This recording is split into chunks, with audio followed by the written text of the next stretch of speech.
Bienvenue sur Horror News. Salut à vous fans d'horreur, ici Marc pour Horror News, l'émission qui vous déterre les infos du monde de l'horreur. Et cette semaine, commençons ces news avec, comme je vous l'avais déjà annoncé il y a quelques temps, le duo de réalisateurs français Julien Maury et Alexandre Boustillot qui revient avec un film intitulé The Soul Eater. Ce dernier compterait à l'actrice Virginie Ledoyen au casting et en serait maintenant à l'étape de la post-production. L'histoire suivrait un village de montagne dans lequel une ancienne légende de créatures maléfiques referait surface avec la disparition de plusieurs enfants ainsi que des morts particulièrement violentes. Le réalisateur Damien Leone, notamment connu pour la saga Terrifier, a confié lors d'une interview récente que s'il devait faire un remake d'un slasher connu, ce serait Vendredi 13, car il a toujours été un fan de Jason. Il placerait le film au début des années 80 et tenterait de rendre Jason effrayant à nouveau. Il aurait échangé avec des exécutifs de studio en charge de la franchise, mais il pense être trop loin sur la liste des réalisateurs qu'on pourrait appeler si une telle entreprise voyait le jour. Alors personnellement, j'aimerais quand même bien voir à quoi ça ressemblerait. Restons avec Damien Leone et Art le Clown, puisqu'on apprend que la bande-annonce de Terrifier 3 serait visible dans les cinémas dès le 1er novembre, et on connaît maintenant l'affiche qui nous confirme que ce troisième opus se déroulera pendant la période de Noël. Si vous cherchez bien sur le net, vous devriez pouvoir la trouver, tout comme je l'ai fait. Sortie prévue le 25 octobre 2024, date US. Une nouvelle bande-annonce pour la deuxième partie de la saison 3 de la série Chucky, qui nous promet un bon bain de sang pour 2024. Restons avec Chucky et son créateur Don Mancini, qui confie que sa poupée pourrait bien croiser la route d'une toute nouvelle joueuse dans l'industrie du meurtre, la poupée Megan. L'idée a été énoncée lors d'une interview avec Variety, et Don Mancini a simplement répondu qu'il fallait rester connecté. Le film Barbarian, ou Barbare en français, devrait avoir droit à une adaptation en jeu vidéo par le même studio que les jeux vidéo Evil Dead et Vendredi 13. Des nouvelles du prochain opus des Trois Sœurs Sorcières de Salem, Hocus Pocus 3. On en serait toujours aux phases d'écriture du scénario, et on plongerait un peu plus dans l'histoire de la mère sorcière des Trois Sœurs Sanderson, aperçue le temps d'un flashback dans le second film. Le film The Black Phone s'offre une suite sobrement intitulée The Black Phone 2, qui devrait sortir le 27 juin 2025. Le nouveau film Blumhouse, intitulé Imaginary, s'offre une date de sortie pour le 8 mars 2024. On y suivra une jeune femme qui, en revenant dans sa maison d'enfance, va découvrir que son ami imaginaire est bien réel et plutôt mécontent d'avoir été abandonné. Nouvelle vidéo de gameplay pour le jeu vidéo Little Nightmares 3, et on peut y découvrir la mécanique de jeu du nouveau mode coopératif en ligne. Point box-office avec Five Nights at Freddy's, qui dépasse les 130 millions de dollars au box-office mondial pour son premier week-end d'exploitation, alors qu'il est sorti simultanément sur la plateforme de streaming Peacock. Il bat ainsi plusieurs records comme le meilleur démarrage mondial pour un film Blumhouse, passant ainsi devant Halloween de 2018, le meilleur démarrage pour un film d'horreur réalisé par une femme, en la personne d'Emma Tammy, ou encore le meilleur démarrage 2023 pour un film d'horreur lors de son premier week-end d'exploitation, passant ainsi devant Scream 6. Il bat également des records pour ses premiers jours d'exploitation sur la plateforme de streaming Peacock. Rappelons que son budget de production est de 20 millions de dollars. On peut donc déjà s'attendre à revoir Freddy un certain nombre de fois sur nos écrans. Un film de crocodile qui dévore des influenceurs, ça vous tente ? C'est ce que va nous proposer le film Tic Croc, qui suivra un jeune étudiant en quête de popularité et d'argent qui va se mettre en tête de capter le carnage d'un énorme crocodile pour son compte TikTok. Parmi les franchises déjà citées précédemment, comme étant dans la ligne de mire d'Amazon depuis son rachat des studios MGM, on apprend qu'une série télé adaptée de la franchise Poltergeist est en développement actif. Une suite au film It Follows de 2014 et intitulé They Follow serait en développement et verrait l'héroïne du premier opus revenir au casting. Le film Fall de 2022 va s'offrir deux suites. Fall 2 devrait ainsi commencer son tournage en juin 2024 pour nous offrir encore plus de vertige. Le film d'horreur préhistorique Out of Darkness change de nom pour The Origin et s'offre une date de sortie au 9 février 2024. On y suivra un groupe de 6 personnes il y a 45 000 ans qui débarquent sur une nouvelle terre afin de l'explorer et de s'y installer. Mais quand la nuit tombe, l'anticipation se transforme en peur et en doute alors qu'ils réalisent qu'ils ne sont pas seuls. L'actrice Mira Sorvino revient dans un thriller psychologique intitulé Home Safe, dans lequel un couple attendant un enfant va s'installer dans une maison gérée par une IA créée par le mari, mais tout ne va évidemment pas se dérouler comme prévu. Un nouveau film de monstres intitulé God's Country et produit par Matt Reeves, notamment connu pour avoir réalisé Cloverfield, serait dans les tuyaux. On y suivra une jeune femme voyageant vers le Kentucky pour rencontrer son fiancé, mais son rêve américain va se transformer en cauchemar aux proportions bibliques.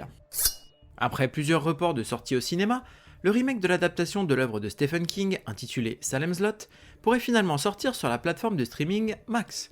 Le roman avait déjà eu droit à 2 adaptations en téléfilm, dont le premier par le réalisateur de Massacre à la tronçonneuse, Toby Hooper.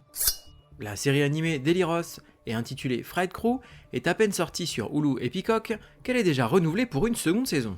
On y suit une bande d'ados dotés de pouvoirs luttant contre une grande menace démoniaque dans le décor de la Nouvelle-Orléans. Le jeu vidéo classique Gore Night Slashers de 1993 va avoir droit à un remake et une première bande-annonce est maintenant disponible. Dans le jeu, notre monde est envahi par des monstres et 3 mois après, arrive une équipe de héros appelés les Night Slashers venus lutter contre les forces du mal. La version originale est dispo sur Nintendo Switch et Steam. Le troisième chapitre du jeu vidéo Poppy Playtime, intitulé Chapter 3 Deep Sleep, sortira en décembre sur PC via Steam. On nous promet des aventures au sein d'un ancien orphelinat pour le chapitre le plus long et effrayant de la licence jusqu'ici. La série Welcome to Derry, se déroulant dans l'univers de Gripsou, le clown de la saga Saw, censé sortir pour Halloween 2024, est finalement repoussée à 2025. Il se déroulera dans les années 60, juste avant les événements du premier film. Le créateur de la série True Detective, Nick Pizzolatto, vient de confier qu'il travaillait sur le développement d'un film d'enquête occulte horrifique avec Blumhouse, qu'il écrirait et réaliserait. Je suis Buffy, la tueuse de vampires, et vous ? Côté cinéma, on va avoir Five Nights at Freddy's. Le film met en scène la prise de service d'un agent de sécurité assez perturbé dans la pizzeria de Freddy Fazbear. Lors de cette première nuit, il se rend compte que les nuits chez Freddy ne sont pas de tout repos et qu'il pourrait bien ne pas revoir le jour. Si vous n'avez jamais vu de film d'horreur, ça peut éventuellement fonctionner, sinon je vous conseille de passer votre chemin. Dream Scenario au cinéma US. Un banal professeur voit sa vie bouleversée lorsqu'il commence à apparaître dans les rêves de millions de personnes. Paul devient alors une sorte de phénomène médiatique. Mais sa toute nouvelle célébrité va rapidement prendre une tournure inattendue. Sortie prévue le 10 novembre, date US. There is Something in the Barn au cinéma US. Une famille américaine réalise son rêve après avoir hérité d'une cabane isolée dans les montagnes de Norvège, mais certaines légendes locales vont leur compliquer la vie. Sortie prévue le 10 novembre. Côté sortie VOD, DVD et Blu-ray, on va avoir Where the Devil Roams en VOD. Ce film retrace la vie d'une famille d'artistes meurtriers alors qu'elle voyage à travers le monde sur le circuit d'un carnaval sur le déclin. Sortie prévue le 7 novembre. The Loch Ness Horror en VOD. Un groupe de spécialistes est envoyé pour enquêter sur ce qui est arrivé à un navire récemment perdu, mais va découvrir l'horreur qui les attend dans les profondeurs. Sortie prévue le 7 novembre. Ghost of the Void en VOD. Passant la nuit dans sa voiture, une femme nouvellement sans abri lutte contre l'épuisement, son mariage en ruine et la menace de mystérieux étrangers masqués. Sortie prévue le 7 novembre. Secret Santa en VOD. Alors que tout le monde se rassemble pour la période des fêtes, ils n'ont aucune idée qu'un meurtrier se trouve parmi eux. Alors que les boissons coulent à flot, une famille aisée et dysfonctionnelle ignore que leurs célébrations de Noël sont imprégnées d'un sérum de vérité qui va dévoiler les sombres secrets, faire monter la tension et générer un déchaînement meurtrier. Sortie prévue le 7 novembre. Two Witches chez ESC en DVD.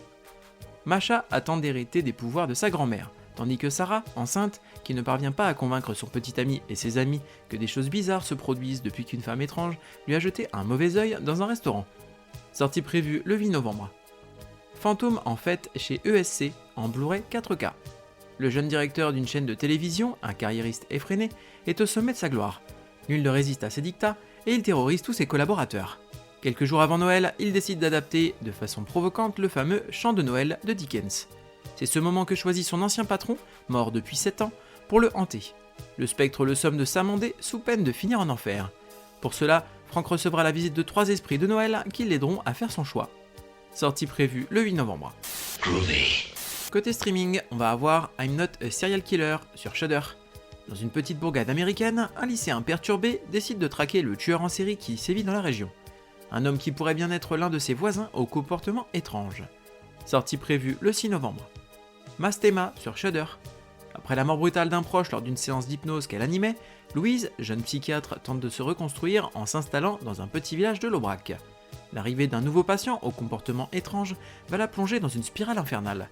Sa vie et celle des autres vont devenir un véritable enfer. Sortie prévue le 6 novembre. Nope sur Netflix. En Californie, le décès dans des circonstances étranges de leur père amène un frère et une sœur à enquêter sur les causes. Ils vont découvrir des choses effrayantes. Sortie prévue le 10 novembre. Berberian Sound Studio sur Shudder. Le travail d'un ingénieur du son pour un studio d'horreur italien devient un cas terrifiant de vie qui imite l'art. Sortie prévue le 13 novembre. The Wretched sur Shudder. 3 femmes en road trip s'arrêtent dans un bed and breakfast hanté et rencontrent un groupe de personnes infâmes dont l'objectif est littéralement de soulever l'enfer. Sortie prévue le 13 novembre. Birth Rebirth sur Shudder. À la morgue, une technicienne réussit à réanimer le corps d'une petite fille, mais pour qu'elle puisse continuer à respirer, elle doit prélever du matériel biologique sur des femmes enceintes. Sortie prévue le 10 novembre. Brimstone sur Shadows. Dans l'Ouest américain, à la fin du 19e siècle. Liz, une jeune femme d'une vingtaine d'années, mène une vie paisible auprès de sa famille. Sa vie va basculer le jour où un sinistre prêcheur leur rend visite. Liz devra prendre la fuite face à cet homme qui la traque sans répit depuis l'enfance. Sortie prévue le 10 novembre. Terre maudite sur Shadows. À la fin du 18e siècle, Lizzie s'installe avec son mari avec la volonté de cultiver une parcelle de terre américaine désolée.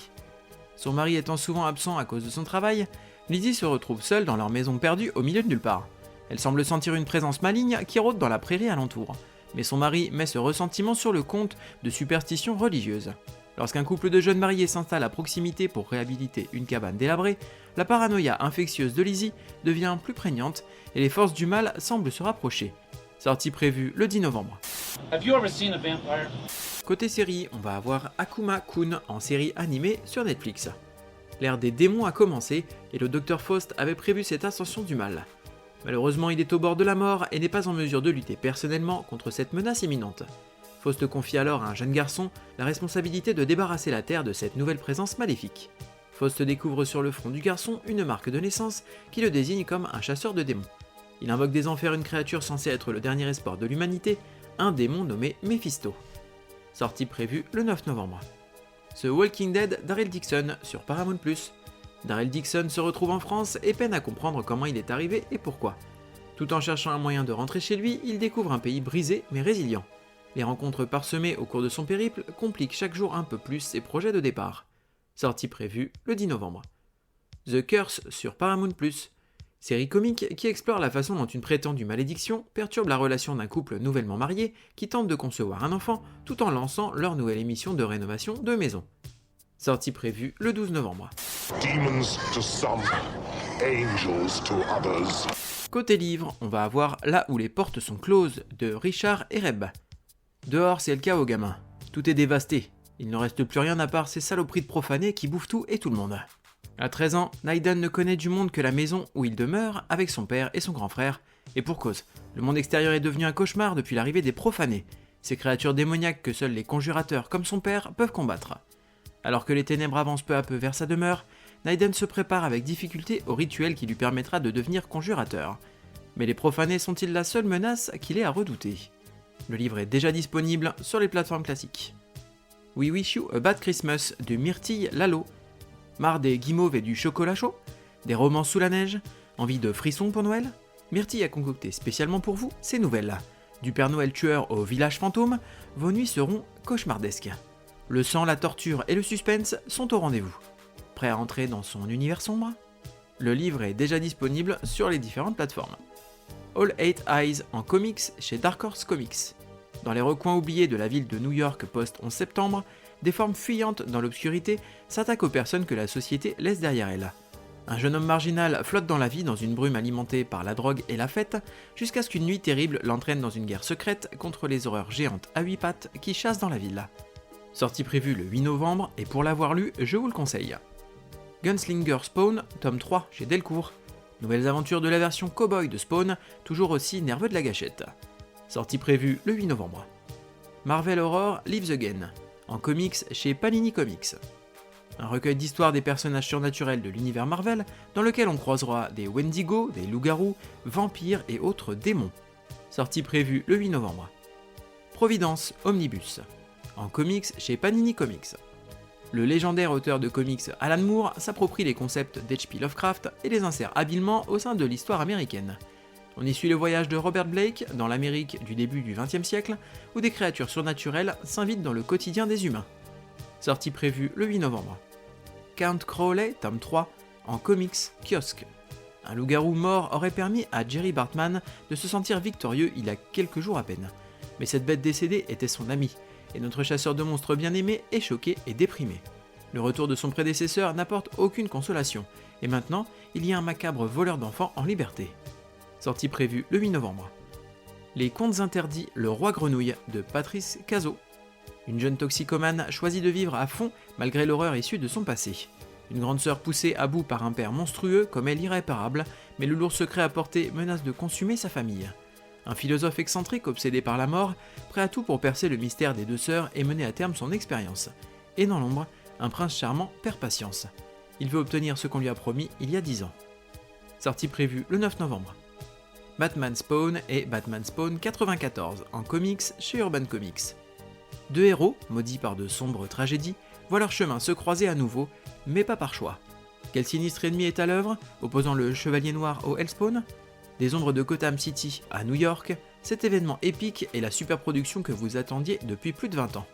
Sortie prévue le 10 novembre. Time to nut up or shut up.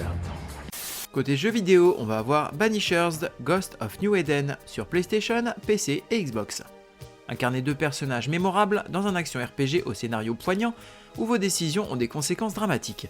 Combinez les pouvoirs spirituels d'Antea à l'arsenal de Red et combattez dans un univers ravagé par les revenants. Sortie prévue le 7 novembre. Salt and Sacrifice sur PC et Nintendo Switch. Sur ces terres ravagées par de puissants mages corrompus, les inquisiteurs marqués se lancent en chasse. Certes, vous avez été condamné à intégrer les rangs de l'Inquisition, mais nul ne pourra vous arracher votre libre arbitre.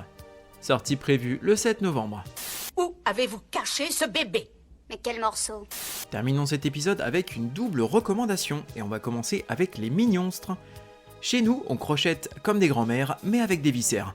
Voilà le slogan des Mignonstres, qui vous propose vos créatures et boogeyman préférés, entièrement réalisés au crochet de façon artisanale par quelqu'un d'adorable pour ne rien gâcher.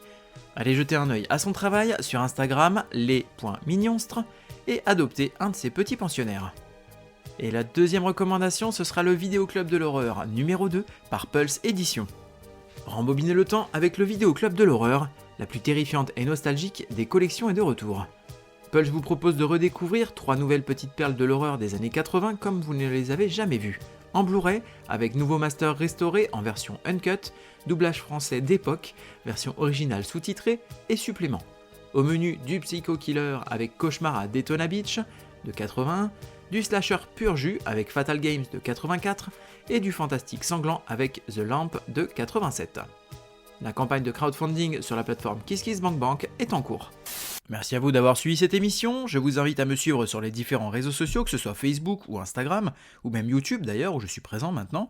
Vous pouvez mettre des likes, des bonnes notes, des petits commentaires sympas, ça fait toujours plaisir, et puis ça m'aidera à faire connaître le podcast. N'hésitez pas également à m'envoyer des messages privés pour différents retours, savoir un petit peu ce que vous pensez de l'émission, et si vous avez des remarques constructives évidemment. Il ne me reste plus qu'à vous souhaiter bonne semaine et bon frisson.